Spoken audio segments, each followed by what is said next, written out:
Praise the lord. సర్వశక్తుడైనటువంటి దేవుని నామమునకు మహిమ కలుగునుగాక. ఈరోజు దేవుని వాగ్దానము, గాలి ఎదురైనందున. మత్తయి సువార్త 14వ అధ్యాయం 24వ వచనము. ఈ ఉదయకాల సమయంలో పరిశుద్ధుడైనటువంటి దేవుడే మనందరితో మాట్లాడుతున్నాడు.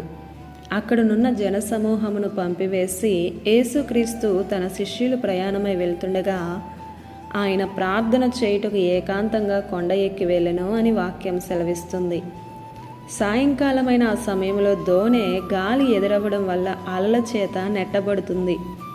అలలు నాలుకలు చాపి విజృంభిస్తూ ఉంటాయి. మన జీవితాలలో వచ్చే తుఫానులు ప్రకృతిలో సంబంధించేటువంటి సుడిగాలుల కంటే భయంకరమైనవి. నిజంగా చెప్పాలంటే ఈ గాలి వానలను బట్టి మనము సంతోషించాలి. శోధనల కారు మేఘాలు గుండెల్లో గుబులు పుట్టించేస్తాయి. కానీ ఇప్పుడైతే ఆత్మ తీవ్రతతో నిండిన ప్రార్థనకి ప్రేరేపించేవి అవే.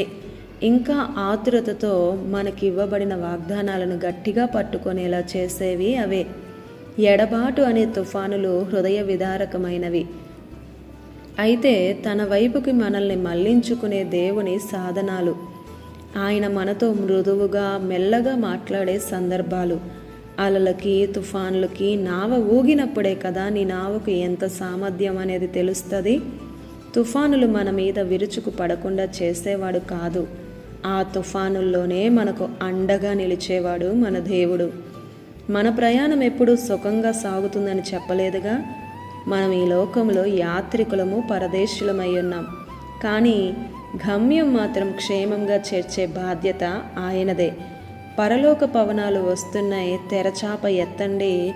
పెనుగాలులే వీచినా, ఆటంకాలే వచ్చినా, మంచు కురిసినా, గాలివాన కొట్టినా, గమ్యం కానరానిదై ఉప్పు నీటిలో సాగరం కక్కే నొరగల్లో సాగిపోవాల్సింది గమ్యానికే.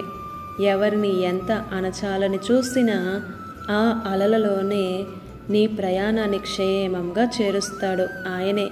అల్ప విశ్వాసులుగా ఉంటే కూలిపోతావు, మునిగిపోతావు, దిగజారిపోతావు. కనుక దృఢమైన పట్టుదలతో నా రాజు నాకు తోడుగా ఉన్నాడన్న విశ్వాసముతో ముందుకు సాగిపో. ఆమేన్. ఈ దిన వాగ్దానం మనందరి జీవితాల్లో నెరవేరాలని కోరుతూ దేవుని సువార్త పరిచర్యలో మీ సహోదరి Prasanna. God bless you. Amen.